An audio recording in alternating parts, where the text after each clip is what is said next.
majeurs dans l'histoire du peuple juif, qui sont Hanania, Mishaël et Azaria. Alors, on aime bien les histoires, surtout quand c'est l'histoire du peuple juif, et surtout quand on peut apprendre des choses de grands personnages. Et comme à notre habitude, Bezrat Hashem, nous allons découvrir ces personnages-là du texte. Alors, en tant qu'introduction, mes chers amis, j'aimerais juste vous dire qu'au 5e siècle avant notre ère, nous étions sous la domination Leilou Nishmat, Kamous ben Avraham. D'accord, il n'y a pas de problème. Chazak Baruch. Nous étions sous la domination d'un grand roi babylonien, un empereur qui s'appelait Nabuchodonosor. Qui était Nabuchodonosor? Qui était Nebuchadnezzar? Alors la Gemara dans Megillah dit qu'il y eut très peu de rois, d'empereurs, qui ont régné sur toute l'humanité. Sur toute l'humanité. Comme le Ben Ishra explique, toutes les parties du globe qui étaient occupées à l'époque par les humains, eh bien, étaient sous domination de cette liste d'empereurs-là. Il n'y en a eu que quelques-uns, que quelques-uns. Entre autres, le roi Nebuchadnezzar Nabuchodonosor. Cet empereur-là, qui était extrêmement puissant, extrêmement cruel, eh bien, une fois que le royaume, l'empire d'Achour est tombé, il faut étudier un peu l'histoire, eh bien, c'est la Babylonie qui est devenue la superpuissance.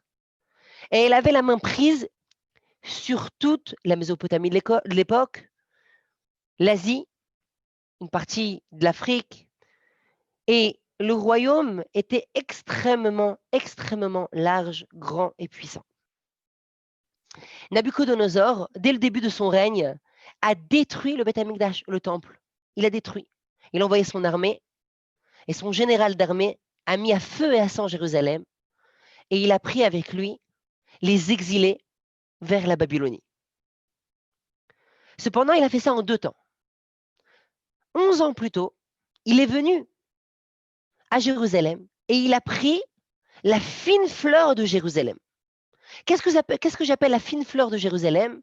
Ce sont tous les grands sages, les riches, les notables, les précieuses familles de Jérusalem furent pris en exil et il a laissé les personnes les plus simples à Jérusalem. C'est ce qu'on appelle, c'est ce que nos sages disent, à Cheresh ve Masger. C'était les gens les plus haut placés, les plus nobles, les plus ceux qui avaient le plus de dignité, les plus chachamim, les plus grands sages, le Sanhedrin, les 70 sages de l'époque. Mais il a tout pris, il les a amenés en exil en Babylonie. Parmi les exilés, il y a quelques-uns qui se sont démarqués. Quelques-uns qui se sont démarqués. Entre autres, il y avait Daniel. Daniel a été démarqué et tout de suite, Nebuchadnezzar a vu sa sagesse. Et tout de suite, Nebuchadnezzar l'a pris en tant que conseiller royal. En tant que conseiller royal. Et il va rester le conseiller royal de plusieurs empereurs. De plusieurs empereurs. L'empereur babylonien, l'empereur Mède, l'empereur perse. Et ce, d'après le Rambam, puis d'après le Rambam, Maïmonide dit qu'il est revenu ensuite à Jérusalem. Sous l'ordre de Cyrus II, nous sommes retournés en terre d'Israël. Nous avons reconstruit le Beth Amikdash. Daniel fut là-bas. Mais il y avait là-bas, dans les exilés, il y avait aussi 3 enfants. 3 enfants qui descendaient de David Ameller. Ils faisaient partie de la dynastie royale. 3 enfants qui étaient beaux, très très beaux. 3 enfants qui se démarquaient par leur intelligence. Et l'empereur Nebuchadnezzar fut stupéfait de leur qualité. Il fut stupéfait non seulement par leur intelligence, mais par la manière dont ils se conduisaient. La manière dont ils se conduisaient. Pas tout le monde sait comment se conduire à la cour royale. On peut facilement, très facilement, faire des erreurs. Il y a ce qui s'appelle l'étiquette. Il faut savoir parler, agir. Il faut savoir donner une image. Et eux, malgré leur tendre âge, savaient faire ça. Nebuchadnezzar avait l'œil, il les a tout de suite pris, il les a mis de côté. C'était ces 3 enfants-là qui s'appelaient Hanania, Mishaël et Azaria. Il ordonna directement à ses serviteurs de les gâter, de leur donner des mets raffinés. Mais on sait que quoi? Que là-bas, c'était taref, c'était pas cachère. Et Hanania, Mishaël et Azaria, ces 3 enfants-là, n'ont pas voulu souiller leurs lèvres. Ils n'ont pas voulu souiller leurs lèvres. On leur a donné des mets délicieux, des mets royaux, pardon, des mets royaux. Mais encore une fois, c'était pas cachère, c'était pas taref, c'était taref. Ils ont donc dit aux serviteurs, amène-nous une autre nourriture. Nous allons avoir des mets végétariens. Donne-nous du riz, des légumes. Il a eu peur. Il s'est dit, mais vous n'allez pas avoir bonne mine. Il a dit, non, ne t'inquiète pas pour nous. Et ils n'ont pas mangé toute la viande qu'on leur a apportée. Ils ont mangé des choses qui venaient de la terre. Deux de Hanania, Mishaël et Azaria allaient apprendre plus tard, des années plus tard, la reine Esther.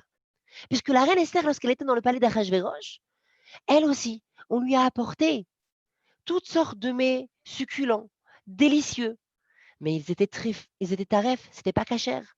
Elle a dit, je vais faire comme Hanania, Mishaël et Azaria au palais de Nabucodonosor. Et je vais manger des ironim, je vais manger des plats venant de la terre, des légumes. Et Akadosh Baruch Hu leur a fait un ès. Ils avaient bonne mine, ils rayonnaient, ils rayonnaient, ils rayonnaient. Mais voici que l'histoire nous raconte, et tout ça est inscrit dans le livre de Daniel. Le livre de Daniel se démarque des autres livres, puisque il, il est écrit en araméen. Il est écrit en araméen. Il faut connaître l'araméen pour.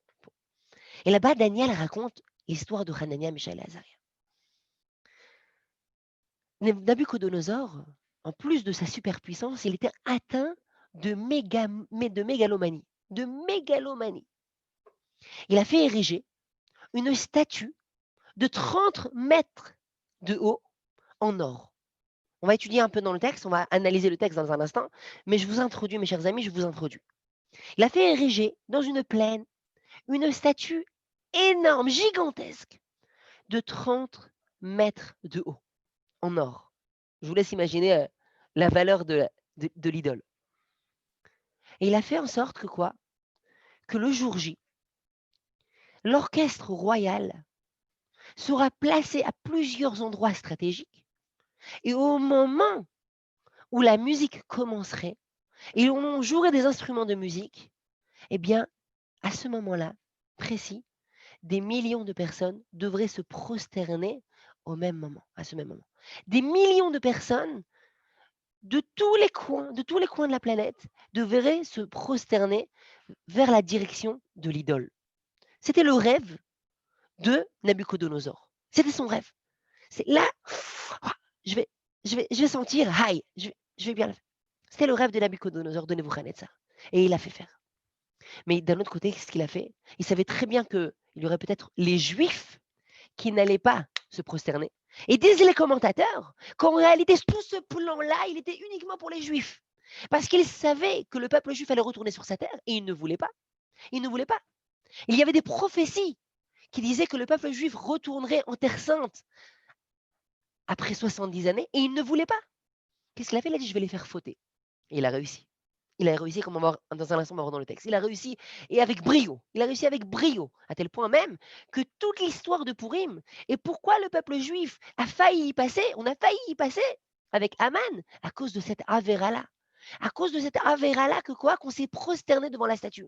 Et comme on va voir, le peuple juif pratiquement tout en entier, pratiquement tout entier, le peuple juif pratiquement tout entier s'est prosterné. Je ne sais pas si vous vous imaginez, mes chers amis, mais une fois dans l'histoire, le peuple juif tout entier, si ce n'est quelques exceptions, comme on va le voir, se sont prosternés devant une statue. La statue de Nebuchadnezzar. Et la Gemara directement dans Megillah, le texte dans Megillah, la Gemara dans le traité de Megillah, demande, mais alors à ce moment-là, on était vraiment Chayav Mita, on devait mourir à l'époque d'Aman. Et pourquoi Dieu nous a-t-il sauvés? La Gemara, c'est la question de Rabbi Shimon, c'est la question des Talmidim, des élèves de Rabbi Shimon Bar Yochai. Il dit, mais Rabbi Shimon Bar Yochai, pourquoi Hachem nous a sauvés à Pourim? Si c'était là notre erreur, si c'était là notre faute, et on était Chayav Mita, on devait mourir, pourquoi Hachem nous a sauvés? Et voici que quoi que Rabbi Shimon Bar Yochai L'auteur du Zohar répond, certes, ils se sont prosternés, mais ils n'ont fait ça seulement ils n'ont fait ça que d'apparence. Ils n'ont pas fait ça avec le cœur. En réalité, ils ont fait ça parce qu'ils étaient forcés. Alors aussi, Akadosh Baruch Hu, entre guillemets, c'est l'histoire de Purim, a fait ça d'apparence. Que d'apparence. On a failli mourir, on a failli y passer, mais finalement, Akadosh Baruch Hu nous a sauvés. C'est d'ailleurs ici, on va retrouver le minag du masque. Oui, on change l'apparence, on se cache. Ainsi, durant l'histoire de Purim, Dieu, si on peut s'exprimer ainsi, c'est caché. C'est le lachon, c'est le langage de la Torah. Toujours est-il que quoi? Que voici donc qu'il fait ériger cette statue-là, et nos sages disent qu'il a mis dans la bouche du Pessel, de la statue en or, il a mis le tzitz du Kohen Gadol. Le tzitz du Kohen Gadol. Il faut savoir qu'il y avait que le Kohen Gadol, il était revêtu de 8 vêtements somptueux, majestueux. Et il y avait un vêtement qui était en réalité une plaque d'or sur lequel était inscrit le nom d'Hachem, le nom de Dieu. Et il a pris cette plaque d'or et il l'a mis en haut de ces 30 mètres dans l'idole, dans la bouche de l'idole, dans la bouche de l'idole. Et voici que, miracle, l'idole parlait. L'idole parlait. C'est pas nouveau, on sait que ça existe, les miracles, d'accord? On est juif, on y croit. L'idole parlait. Mais non seulement elle parlait, mes chers amis, mais elle disait comme ça. Anochi Hashem Elokecha. Je suis Dieu. Je suis Hashem ton Dieu. Oh, c'est impressionnant. D'accord? Ça flash là. Anochi Hashem Elokecha. Mais on savait que quoi que c'est faux. D'accord? Il avait truqué la scène.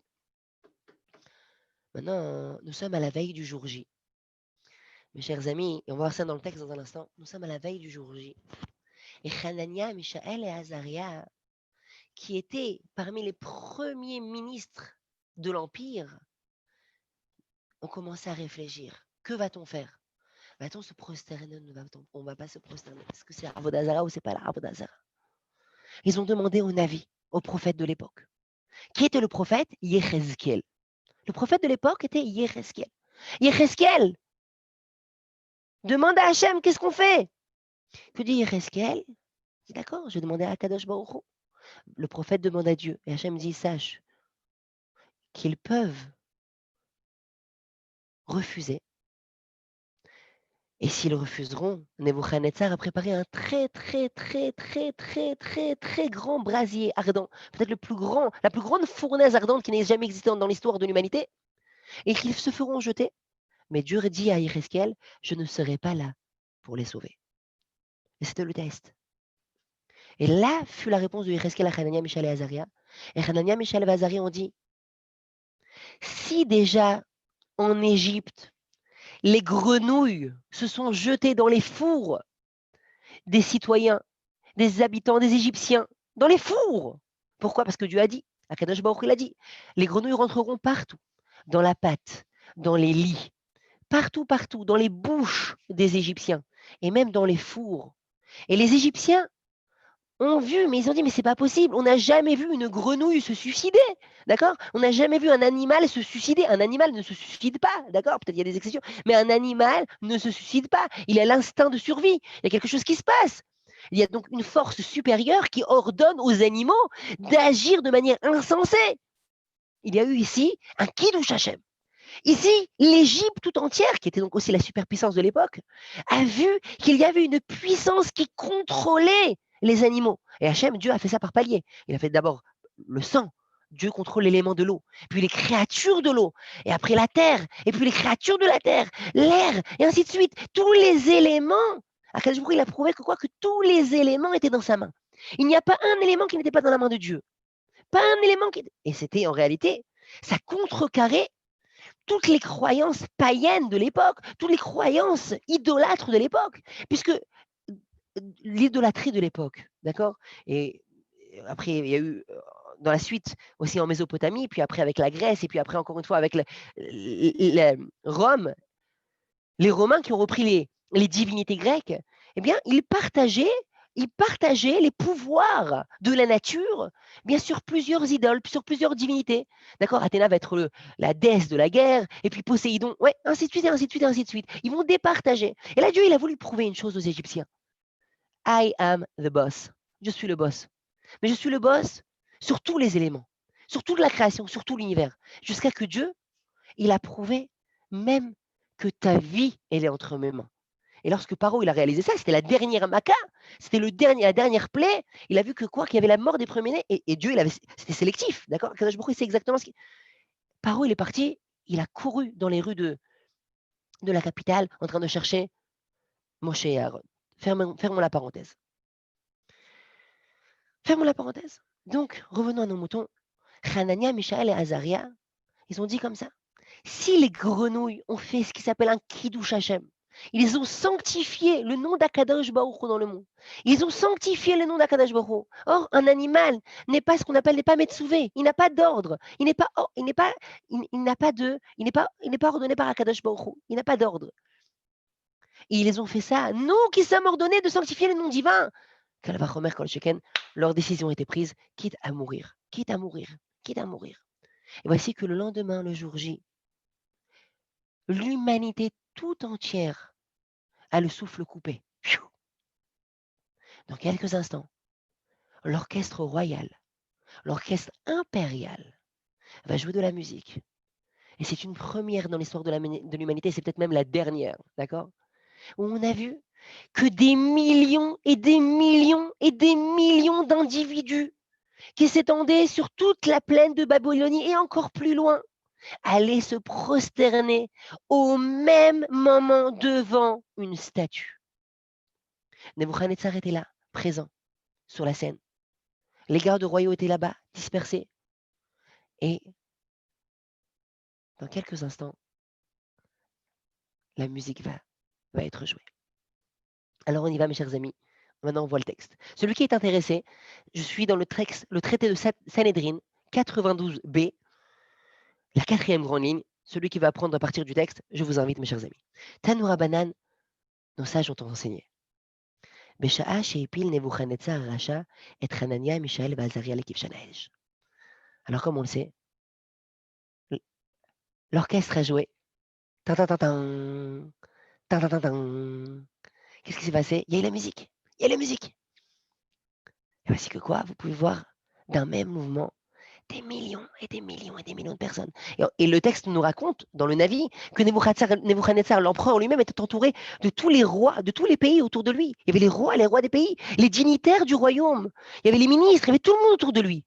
Et là, tout le monde se prosterne en face de la statue royale. Et d'un même mouvement, tout le monde se prosterne. Et Nebuchadnezzar, il est aux anges, il est en train de flaguer, il est parti, il est parti. Et là, il demande confirmation.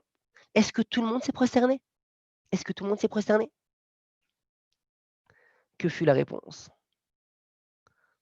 Nebuchadnezzar, il y a des juifs qui ne se sont pas prosternés. Il y a quelques juifs qui ne sont pas prosternés. Qui ne s'est pas prosterné? Et voici que le texte nous dit que Hanania, Mishaël et Azaria, qui avaient donc des noms, ils avaient même des noms, ils les avaient changés, ils leur avaient donné des noms babyloniens en tant que titre de noblesse, ces individus-là ne sont pas prosternés. Et là, le texte nous raconte comment Nabuchodonosor est rentré dans une folie, dans une colère folle, mais il était en rage. Il les fait appeler et leur dit, écoutez, je vous laisse encore une chance. Vous vous prosternez, on oublie l'affaire. Vous vous prosternez, on ferme le dossier. Hanania, Mishaël et Azaria ont répondu, nous savons ce qu'on fait. On n'a pas à hésiter. On n'hésite même pas. On sait ce qu'on fait. Il n'y a pas à réfléchir. Et ils n'ont même pas nommé par son prénom. Ils ont dit, on y est avec un titre de noblesse ou son titre impérial en disant le mot roi. Ils ont dit, on ne se prosternera pas Nabuchodonosor. Il n'y a pas. Quitte à être jeté dans la fournaise. D'un signe de Nebuchadnezzar, ils sont pris, Hanania, Mishaël et Azaria, ces 3 enfants-là, avec leurs habits royaux, comme on va voir dans un instant. Ils avaient mis leurs plus somptueux vêtements, et ils se sont fait jeter dans la fournaise, attachés, ligotés, jetés dans la fournaise. Les gardes, la garde royale qui a jeté Hanania, Mishaël et Azaria, ces 3 enfants-là dans la fournaise, en s'approchant du feu, ils sont morts brûlés. Mais à ce moment-là, Kadosh Baruch Hu, on va voir dans un moment, a envoyé un malach. Et Hanania, Mishaël et Azaria, aux yeux de tous, sont sortis indemnes. Ils se baladaient dans la fournaise, dans le feu, D'accord? On n'est pas en train de raconter les contes et légendes de je sais pas qui, ouais, de Baba Gigi. Non. D'accord? Imaginez-vous, mes chers amis, vivez l'instant, vivez le moment où vous voyez 3 enfants habillés d'habits somptueux qui se baladent dans les flammes et se baladent dans les flammes. Et le monde entier a le regard sur cette scène-là. C'est pas un montage, d'accord? C'est pas un montage d'Hollywood, non. On voit Hanania, Mishaël et Azaria en train de se balader dans les flammes. Alors on y va, et maintenant on va découvrir quelques Chidushim et la suite de l'histoire ensemble, Bezrat Hashem. 92b, Sanhedrin, je vous invite. Tanoura Banan, nos sages ont enseigné. Besha'a sheipin Nebuchadnezzar Racha, au moment où Nebuchadnezzar a jeté Hanania, Mishaël et Azaria, l'équipe Shanaen dans la fournaise, Amarlo Akadosh Baruchou le Yecheskel. Écoutez bien, attachez vos ceintures. Non, vraiment, attachez les ceintures là. Amarlo Akadosh Baruchou le Yecheskel. Akadosh Baruchou, il a dit à Yecheskel. Yecheskel, c'était le prophète de l'époque. Lech ve'achayem etim bevikat Doura. Yecheskel est dans la Bikat Doura, dans la plaine de Doura. Qu'est-ce qui se passe dans la plaine de Doura? Là-bas, dans la plaine de Doura, il y avait des morts. Des morts qui jonchaient le sol. Qui étaient ces morts-là, demande l'Agmara un peu plus haut. Qui étaient ces morts-là? Ces morts, ces cadavres-là qui n'ont pas été enterrés. C'est des cadavres de notre peuple, du peuple juif. Qui? Quoi? Comment? Je vais vous dire 2 opinions qui sont ramenées dans la Gemara. La première opinion, Rachi ramène dans la Torah, dans la paracha de Béchalach. Nous sortons d'Égypte, libres, freedom, liberté. Nous allons vers la terre d'Israël. Nous passerons par le Har Sinaï. Et voici que Dieu nous fait traverser la mer. Mais qu'est-ce qui se passe? Déviation. Quoi déviation? On peut passer directement de l'Égypte, on monte le désert du Sinaï, on arrive en terre d'Israël. Dieu ne veut pas. Qu'est-ce qui se passe? Détour. Pourquoi? Dit la Torah, parce qu'Akadosh Baruch Hu ne voulait pas que l'on voit les corps de la tribu d'Éphraïm délaissés, morts, sans avoir été enterrés. Que fait la tribu d'Éphraïm là-bas? Mais en réalité, nos sages nous racontent que la tribu d'Éphraïm a fait un faux calcul. Elle a fait un faux calcul. Nous savions, Dieu a dit à Abraham Avinu, ta descendance sera asservie en Égypte durant 400 années. 400 ans. Dieu nous a fait une tova, une bonté. Il a commencé le compte, le calcul, depuis le début de la descendance d'Abraham. Ce qui veut dire depuis la naissance d'Yitzhak. Depuis la naissance d'Yitzhak, Dieu a dit, je commence le compte à rebours. 400. On commence. Les années passèrent. Nous sommes descendus en Égypte avec l'histoire de Jacob, Joseph, et ainsi de suite. Le pape Pharaon nous a asservis. Et voici qu'après quelques centaines d'années, 200 ans à peu près, la tribu d'Éphraïm fait un calcul et dit 400 ans sont passés, on y go. Tout le monde le retient. Il dit mais attendez, tribu d'Éphraïm, il ne faut pas partir maintenant. Hachem a dit qu'il allait envoyer le sauveur, le Messie, d'accord? Ils ont dit non, on part. Ils sont partis, c'était pas le moment. Moshe Rabbeinu n'était pas encore arrivé.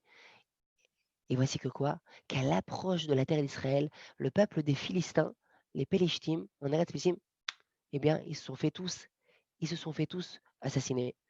Ils sont tous morts là-bas. Et voici qu'Hachem a dit, voici que, pas tous, pas toute la tribu d'Éphraïm, mais une grande partie. Voici que quoi? Qu'Hachem il a dit, si je fais passer le peuple juif par là-bas, en terre des Pélishtim, ils vont voir leurs frères là-bas, morts. Ils vont dire, oh, c'est pas pour nous. On retourne en Égypte, on était bien là-bas. D'accord? Demi-tour. Non, non, Hachem il a dit, je fais un détour. C'est pour ça qu'Akadosh Baruch Hu a fait le détour. Et ces corps-là sont restés durant des centaines d'années, mes chers amis, des centaines d'années. Comment je sais des centaines d'années? Parce que depuis la sortie d'Égypte jusqu'à la construction du Beth Amikdash, nous avons à peu près 500 ans. Et le Beth Amikdash lui-même, il a duré 410 ans, d'accord? Et puis encore quelques dizaines d'années. Donc nous avons à peu près 1000 ans, à peu près 1000 ans, à peu près un millénaire que les cadavres étaient là-bas, que la tribu d'Éphraïm était là-bas, à peu près un millénaire. Et voici que quoi? Qu'Hachem dit à Yéhezkel, va faire revivre la tribu d'Éphraïm. Alors là, vous êtes scotché, mais ça s'est passé dans l'histoire. La résurrection des morts a déjà eu lieu dans l'histoire. Et ce plusieurs fois, avec Élie, avec Elisha. Mais là, c'était tout un groupe de personnes qui ont ressuscité. On va voir dans un instant, on va voir dans le texte. Mais tout un groupe de personnes qui a ressuscité. Toute la tribu d'Éphraïm. Mais quand est-ce qu'Akadosh Baruch Hu il a choisi de faire ça? Au même moment, mais au même moment où Hanania, Mishaël et Azaria sont dans la fournaise. Dieu a voulu, a donné l'ordre à Yéhezkel de faire revivre la tribu d'Éphraïm au même moment où Hanania, Mishaël et Azaria, eh bien, sont en train de traverser la fournaise ardente.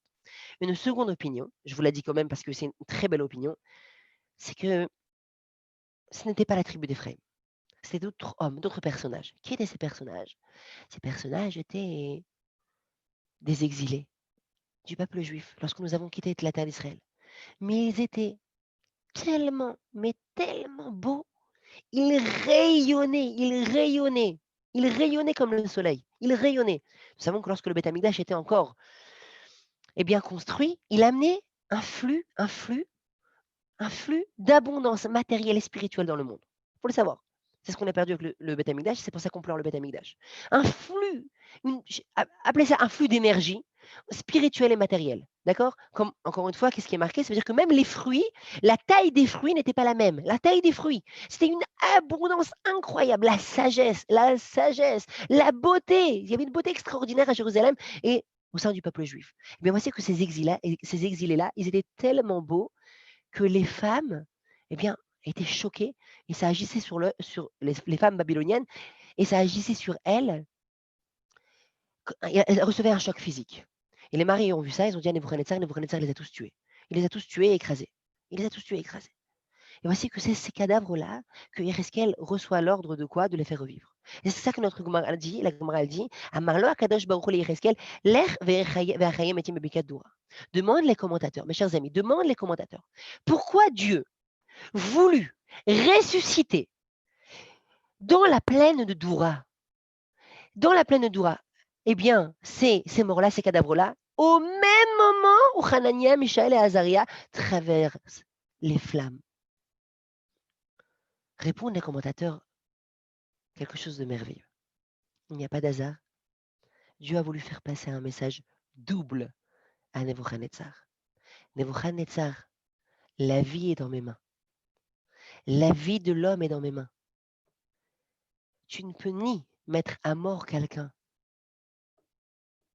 si je ne veux pas. Tu ne pourras pas. Tu essayes de tuer Hanania, Mishaël et Azaria. Tu les fais rentrer dans un four. Tu ne pourras pas.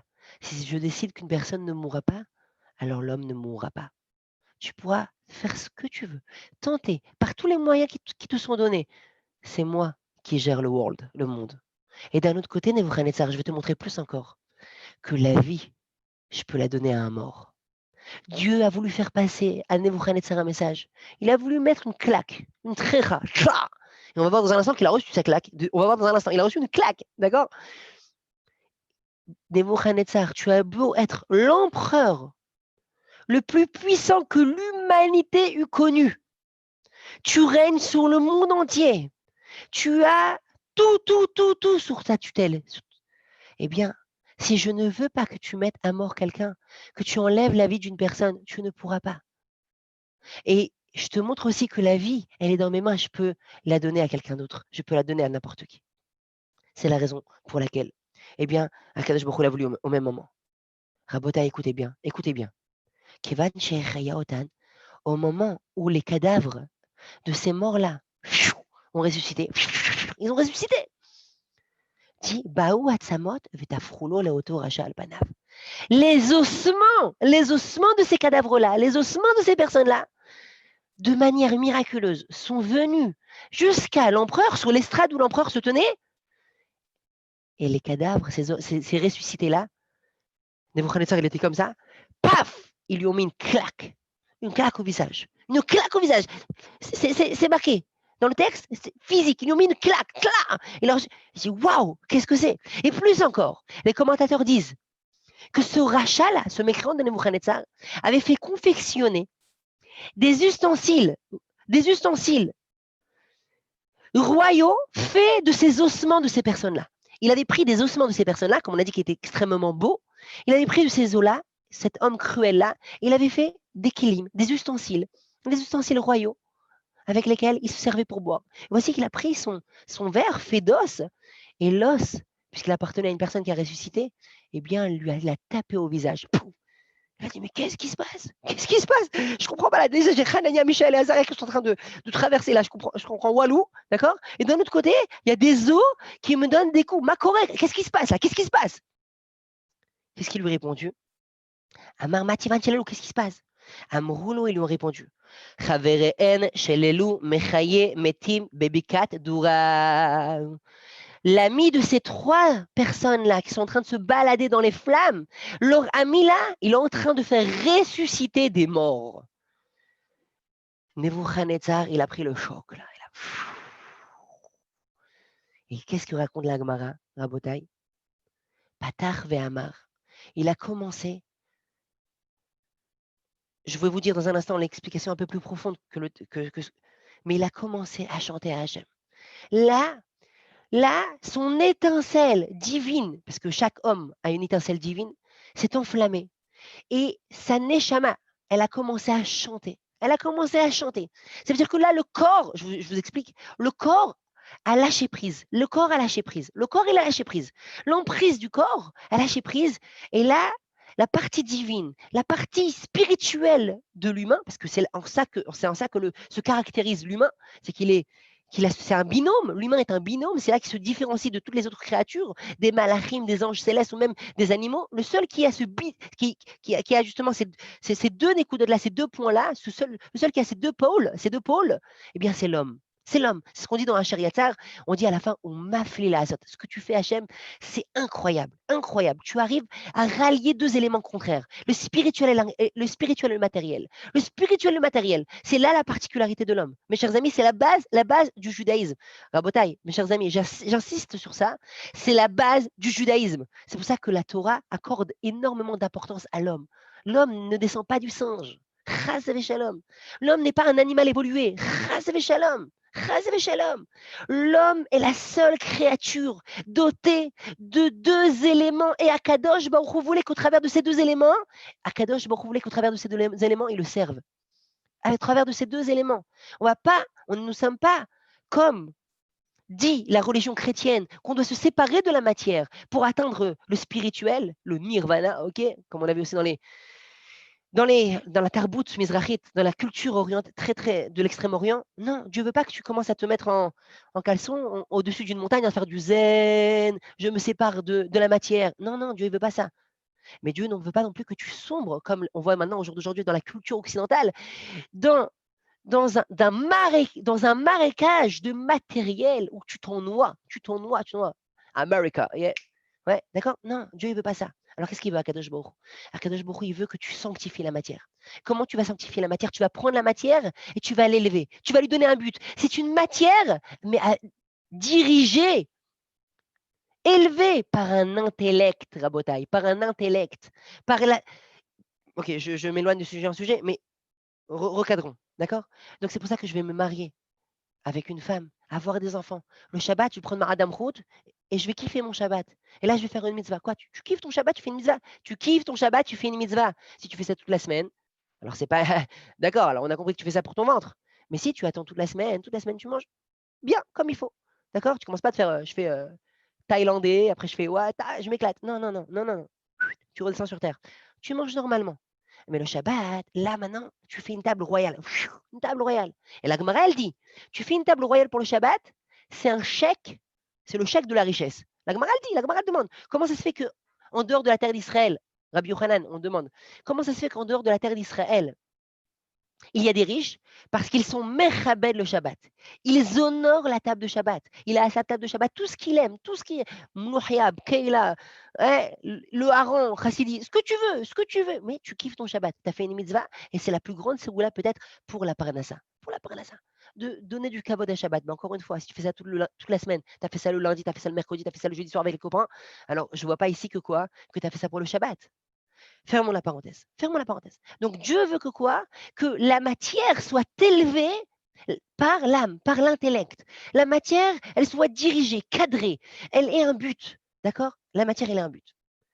Qu'est-ce qui s'est passé avec Nebuchadnezzar à ce moment-là? Explique le Meshech Chochma. Nebuchadnezzar a eu un choc, mais un choc spirituel. Mais c'était une déflagration, ça a explosé. Que là, la matière, elle a lâché prise. Là, l'intellect, il a repris prise. Et là, toute son, toute son étincelle divine, elle s'est enflammée. Il a commencé à chanter à Hachem. Et écoutez bien ce que dit la Gemara. Il a dit comme ça. Atoi Kamara Vrevin. Tes prodiges, Akadosh Baruch Hu. Maintenant, on est en face de quoi? C'est la scène mondiale. C'est sur la scène mondiale. Tout le monde est en train de voir l'empereur, en train de rentrer en transe et en train de chanter Hachem.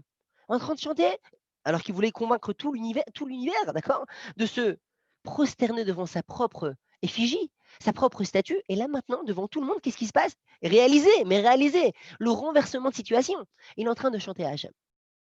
Et il est en train de dire Atoi Kamara Vrevin. Tes prodiges à Kadosh Baruch Hu, combien sont-ils grands? Vetim Hori, Kamata Kifin, tes merveilles, combien sont-elles puissantes? Malchut et Malchut Olam, ta royauté est une royauté éternelle, un royaume éternel. Vesholtaneim Dar Vedar, et, et, et ta gouvernance, si on peut s'exprimer ainsi, elle est pour toutes les générations. Vegomer, etc. Amar Rabbi Yitzhak dit, écoutez bien mes chers amis, Yutzak Zahav Roteach Letorpiv Sheloto Racha, que se déverse de l'or brûlant dans la bouche de ce rachat-là, de ce mécréant. On va expliquer dans un instant. Chez il malé loba malach, si ce n'est qu'Hachem n'ait envoyé un ange. Vesatro alpiv, et lui a mis un coup sur la bouche pour l'arrêter de chanter. Bikesh leganot kol shirot vetishbachot she'amar David besefer Teilim. Il a presque dénigré toutes les louanges et les chants qu'a dit le roi David dans le Sefer Teilim. Ça veut dire que c'était tellement beau ce que faisait Nebuchadnezzar qu'il était en train de dénigrer, si on peut s'exprimer ainsi, le Sefer Teilim de David Ameler. On va comprendre dans un instant. Dit Rabbi Yitzhak, devant cette situation-là, Akadosh Baruch Hu a envoyé un malach. Et le Meshech Chochma explique qu'il s'agit du malach de la Tava, du malach, celui en réalité le malach qui quoi? Qui de l'excitation face à tout ce qui est matériel, pour en fait que le corps reprenne le dessus sur son âme. Pourquoi? Mais pourquoi? Parce que Nebuchadnezzar n'avait pas ce niveau-là. Nebuchadnezzar était un rachat. Nebuchadnezzar était cruel. Nebuchadnezzar a tué des millions de personnes. Des millions de personnes. Là maintenant, certes, face à cette scène-là, il fut élevé. Comme on l'a dit, il a décollé. Wow, il a décollé. Mais non, tu ne mérites pas ça. Hachem, il a envoyé le malach de la Tava. Le malach qui a excité, entre guillemets, son corps, là où tout ce qu'en réalité, toute sa vie, il n'avait développé que cette partie-là de son être. Et il a refait à Kadosh Baruch Hu, redescendre à son niveau réel. Qu'est-ce que ça veut dire qu'il dénigrait Qu'est-ce que ça veut dire qu'il dénigrait les chants et les louanges de David Ameller? Qu'est-ce que ça veut dire qu'il dénigrait le chant et les louanges de David Ameller? C'est-à-dire que nos sages disent aux yeux des gens, les gens autour d'eux, c'est sûr que quoi qu'il ne dénigrait pas réellement les chants purs et les louanges de l'âme de David Ameller, du roi David. Mais les gens autour voyaient, ils disaient, mais c'est merveilleux, c'est magnifique. Il a eu un coup, il a eu un choc. C'est-à-dire qu'il était en train de chanter en plein milieu de son chant, Hachem il a envoyé un malach, paf, encore un coup. Ah ouais, dès le pasouk, il a dit, ouais, il s'est pris encore un coup. Tanoura Banan, nos sages ont enseigné. Accrochez-vous, mes chers amis. Shisha Nissim Naasu Beoto Hayom. En ce fameux jour, il y eut 6 miracles extraordinaires qui se sont passés. Ve'elouen et les voici. Tzafa Kivshan. Alors, mes chers amis, là, vous êtes en train de dire, mais c'est un film hollywoodien. Ça s'est passé devant des millions de témoins. D'accord? Des millions de témoins. Des millions. Et c'est écrit dans le Navi. C'est écrit dans le texte. Premier miracle, Tsaf Akivshan.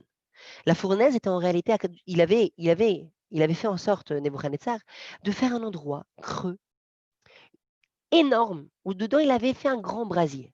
Maintenant, quand on a jeté Hanania, Mishaël et Azaria, qui allait pouvoir assister à la scène? Seulement ceux qui sont proches. Dieu a dit non, je veux que tout le monde assiste à ce miracle. Il y a eu un objet volant non identifié. Tremblement de terre. La terre, c'est marqué, la terre, elle a décollé. La terre, elle a décollé. La terre, elle a décollé. Afin que tout le monde puisse assister au miracle.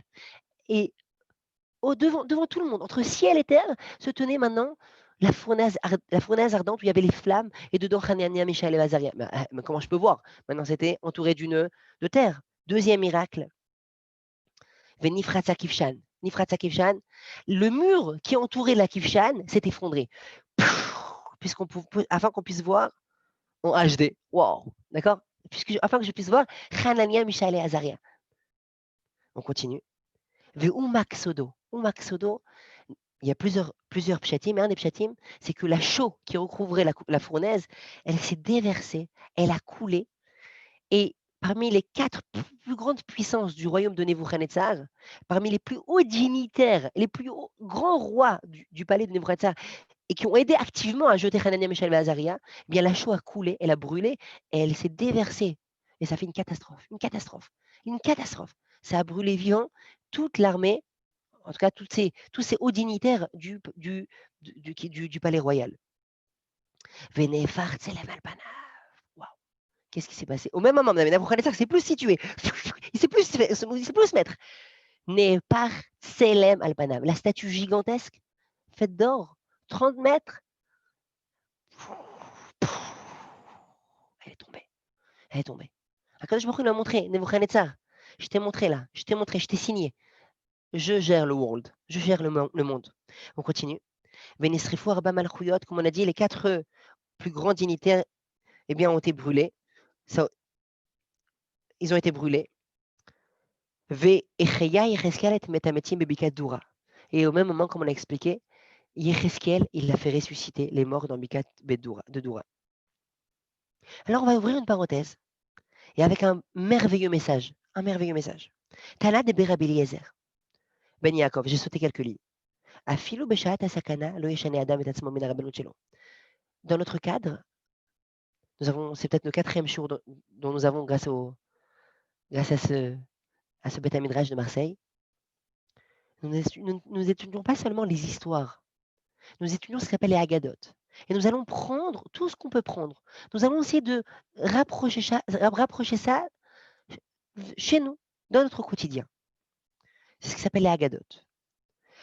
Rabbi Eliezer ben Yaakov dit comme ça. Beshaat asakana lo yeshane adam et atzmo min rabbanut shelo. Si chaz v'shalom, chaz v'chalila, que Dieu nous préserve. Un goy vient et met à mort un juif. Que Dieu nous préserve.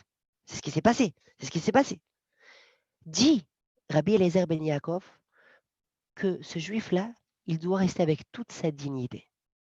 Et si il avait, durant toute sa vie, un poste noble, un poste digne, eh bien, il doit rester comme ça jusqu'à la fin. D'où j'apprends ça, dit Rabbi Eliezer ben Yaakov, de ces 3 enfants-là. Sheneemar badain Gavrayal kaftu beserbelon, Patchion vekarblehon vegomer.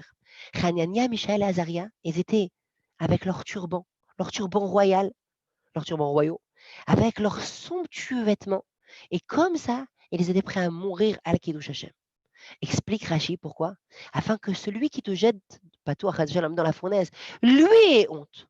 Toi, tu restes avec toute ta dignité, avec tout ton esprit. Tu sais exactement ce que tu fais maintenant. Tu es en train de mourir, pas toi, mais on a ce riouf-là, on a l'obligation de mourir à l'Kiddush Hashem. Si on nous oblige maintenant, que Dieu nous préserve, de faire une des 3 avérotes les plus graves, on se doit de mourir à l'Kiddush Hashem. Quelles sont les 3 avérotes les plus graves? Les relations interdites, la Avodah Zara et tuer quelqu'un d'autre. On se doit de mourir à l'Kiddush Hashem. La personne, elle doit mourir avec toute sa noblesse d'âme. Et si cette personne-là était rave, ou c'était quelqu'un de noble, eh bien c'est comme ça qu'il ira, afin que ce soit l'autre qui ait honte. Et je sais ce que je fais. Maintenant, je meurs à l'Kiddush Hashem. Durant les générations, durant des millénaires, maintes fois le peuple juif est mort à l'Kiddush Hashem. Ils sont montés sur le bûcher, maintes fois. Parfois des familles tout entières. Et ils étaient prêts à faire cet acte pour Akadosh Baruch Hu, pour ce Kiddush Hashem. Encore un autre enseignement que la Gemara nous dit. Les tzadikim sont plus élevés que les anges. D'où sait-on? De l'histoire de Hanania, Mishaël et Azaria. D'où voit-on ça? Parce que le texte nous dit, lorsque Nebuchadnezzar ne s'en est pas remis, il a dit, qu'est-ce qui se passe? Mais qu'est-ce que vous voyez? Qu'est-ce que vous voyez? Il demande les sujets, qu'est-ce que vous voyez? Et les sujets répondent. Ils disent, Nous voyons 4 personnages, Charian qui sont restés à l'intérieur du feu, Me'alchin Begonura qui se baladent dans les flammes, Vechavel lo etibeon, Veravia direvia, Damal et Barilahin. Ils n'ont aucune brûlure. Cependant, le 4e personnage ressemble à un ange. Waouh! Hanania, Michaël et Azaria étaient là-bas, présents. Mais Hachem a envoyé un ange. Un ange les protégeait. Un ange les sauvait. Et le passouk cite Hanania, Michaël et Azaria avant le 4e, avant l'ange. Pour dire que quoi? Que le tzaddik atteint un niveau supérieur que l'ange. Et ça, mes chers amis, encore une fois, je veux qu'on relativise ça et je veux qu'on prenne avec nous ce bagage-là. Parce que nous, dans notre quotidien, nous pensons, mais attendez, mais Rav, ça c'est des dargotes pour les tzadikim, d'accord? Il y avait Baba Saleh, il y avait le Gaon de Vilna, il y avait le Chida, il y avait des grands tzadikim, le Rambam, Maïmonide. Et moi qui suis? Moi, je suis quelqu'un de normal. Mes chers amis, tout est relatif. Tout est relatif. Dans la paracha de Noach, il y a marqué, Hachem, Dieu a dit à Noach, à Noé, tu prendras des animaux, Ish veisha, un homme et une femme. La Gemara demande, comment peut-on dire homme et femme pour un animal? On devra dire mâle et femelle. C'est le terme qui est plus adapté pour des animaux. Mais homme et femme n'est pas le terme adapté pour des animaux. C'est la question de la Gemara. Question percutante. La Gemara répond que c'était les bons animaux de la génération. Lorsque l'homme, à l'époque du déluge, durant le 2e millénaire, eh bien, il a fauté. Mais il a fauté à tel point qu'il a fait chuter de niveau toute la création, tout l'univers. Puisque les actes de l'homme n'ont pas seulement une répercussion pour lui-même, pour soi-même, mais pour tout son entourage, pour le monde entier, pour l'humanité tout entière. Comme le disait Rav Israël Salanter, lorsqu'un juif étudie la Torah dans un coin de l'Europe de l'Est, alors il sauve une personne dans un autre coin, dans l'Europe de l'Ouest, un autre juif ne va pas se marier avec une Goya, il ne va pas s'assimiler, il ne va pas faire une Ravera. Quand toi, maintenant, tu fais ton Hachariatzar avec Kavana, ouais, après, je prends le Sidour, alors, je fais Hachariatzar, tu es en train de sauver une femme en Australie qui est en train d'accoucher, elle ne fait pas une fausse couche grâce à toi. Ou quand quelqu'un en Amérique, maintenant, il est en train maintenant de dire, voilà, je vais écouter un chiour de Torah, j'écoute un chiour de Torah, voilà, avec Michael Dahan, maintenant, j'écoute un chiour de Torah. Bah, tu es en train de sauver un soldat sur le front, d'accord? Tu es en train de sauver un soldat sur le front. Ça veut dire que tes actes n'ont pas une répercussion seulement pour toi, pour toi-même, mais pour tout le peuple juif, pour l'humanité tout entière. C'est le béaba du judaïsme. C'est le béaba, le béaba, le béaba. Lorsque l'homme, à l'époque du déluge, a fauté, il a fait chuter, non seulement l'humanité tout entière a chuté, mais toute la création chuta, à tel point que c'est marqué que quoi? Que les animaux eux-mêmes fautèrent. Les animaux eux-mêmes ont fauté. Les animaux eux-mêmes, eh bien, il y avait des croisements entre eux. Les animaux eux-mêmes. La terre elle-même, Hachem, il a dit, je vais tout effacer. Je vais tout effacer. Même 30 centimètres de terre vont être effacés. Je vais tout recommencer, à Kadosh Baruch Hu, il a dit. Je vais tout recommencer, à tel point que lorsque Noé sort de la Teva, il sort de l'arche, il voit le monde. Mais c'était un désert. Il a pleuré. Il a dit, Dieu, ça y est, tu as détruit tout le monde. Dieu lui a dit, mais maintenant, pourquoi tu t'es réveillé? Pourquoi c'est maintenant que tu te réveilles? Pourquoi c'est maintenant que tu pleures? Pourquoi tu n'as pas pleuré avant? Pourquoi tu n'as pas pleuré avant? Tu aurais dû pleurer avant. Pourquoi tu te réveilles maintenant? Pourquoi tu te réveilles après le malheur? Tu aurais dû prévoir. Encore un message ce soir. Je vous gâte, mes amis, ce soir, je vous gâte. Encore un message. Que quoi? Que mieux vaut pleurer, demander, supplier à Kadosh Baruch Hu, prier avant le malheur qu'après. Parce qu'après, c'est plus difficile. Prévois. C'est pour ça que dans la Hamida, qu'est-ce qui se passe? Dans la Hamida, tu prévois. Tu vas prier sur la Refoua. Mais je suis pas malade. Je prie sur la santé, sur la Parnassa. Mais ça va, ça rentre dans le compte. Tu pries maintenant pour la Parnassa. Et tu pries pour la sagesse. Mais ça va, j'ai toute ma tête. Tu pries. Tu es dépendant, mais en mode non-stop à Kadosh Baruch Hu. Il n'y a pas un moment où tu n'es pas dépendant de Dieu. Une fois, j'étais à un mariage.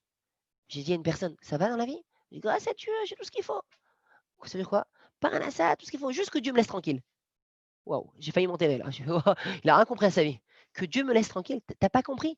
Tout ce que tu as, de A à Z, c'est Dieu. Tout ce que tu as, c'est A à Z. C'est quoi? Il te laisse tranquille. Oui, il va te laisser tranquille. Qu'est-ce qui va se passer de toi? D'accord? Revenons à nos moutons. Pourquoi ces animaux? La Torah a dit, Hachem Dieu a dit à Noach, tu prendras un animal, les bons animaux, les animaux, hommes et femmes, on aurait dû dire mâle et femelle. La question est percutante. Nos sages répondent, parce que c'était les animaux qui n'avaient pas fauté. Tous les animaux, mais Rabotaï, réfléchissez avec moi, tous les animaux avaient fauté. Les lions, les oiseaux, les brebis, ce que vous voulez, tout le monde avait fauté. Il n'y avait que quelques exceptions. Dieu a dit, cela, je veux qu'ils rentrent dans la Théba de Noir. Cela, je veux qu'ils rentrent dans l'arche de Noé. Cela, je veux qu'ils rentrent dans l'arche de Noé. Cela. Dieu, comment il a dit les bons? Il a dit hommes et femmes. C'est de quoi hommes et femmes?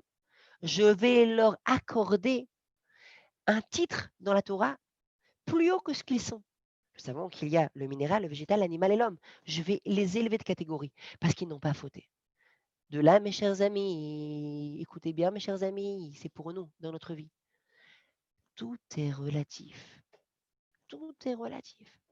Ah, je suis quelqu'un qui travaille dans la vie, je suis quelqu'un de simple dans la vie, je ne suis pas le baba salé, je suis pas le... Tout est relatif. Si un animal qui n'a pas fauté, il s'est fait appeler homme et femme, moi qui suis une personne, on va dire normale, mais je fais un effort. Dans mon Shabbat, maintenant, j'ai décidé, j'allume la lumière avant Shabbat.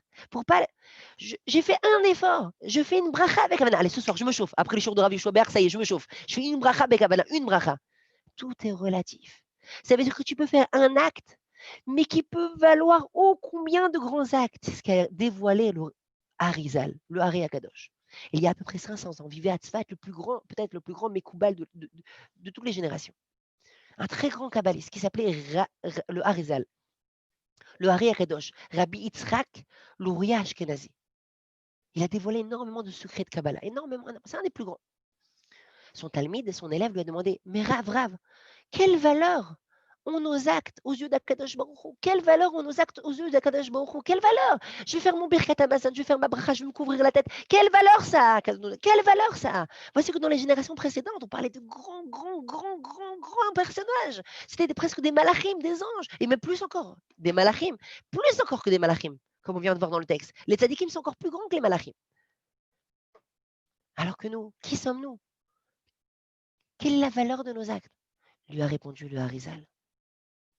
Sache qu'un acte à notre époque, et ça c'était il y a 500 ans, vaut beaucoup plus aux yeux d'Akadosh Baruch Hu que de grands actes à l'époque qui étaient faits avec de grands efforts. Par quoi? Parce que les foum Sahara, tout dépend de l'effort. Tout est relatif, mes chers amis, tout est relatif. Il lui a répondu le Harizal au jour d'aujourd'hui, où, en termes kabbalistiques, on va dire la Touma, l'impureté, les ténèbres. Ok, on va traduire ça à notre niveau. Ouais, là où dehors, à Paris, vous avez des panneaux publicitaires, à Marseille aussi, là où on est en train de. Tous les fondements de l'humanité sont en train de s'effondrer. On peut accepter des mariages qui sont tordus, on peut tout. C'est des choses qui, durant des millénaires, c'était des choses normales aux yeux des humains. Et tout a changé, en quelques dizaines d'années. D'accord? C'est ce qu'on appelle la Touma. Là, on a plus de sfekot dans la Emouna. On dit c'est vrai, c'est pas vrai, qu'est-ce qui se passe? D'accord? Là, on est dans. Alors qu'à l'époque de Chazal, de nos sages, tu voyais la vérité en face des yeux. Tu voyais la vérité, tu vois le bétamidash, tu n'as pas de safek, tu n'as pas de doute, tu vois tout. Tu vois tout ce qui se passe, tu comprends tout. Là, maintenant, on se dit, mais waouh!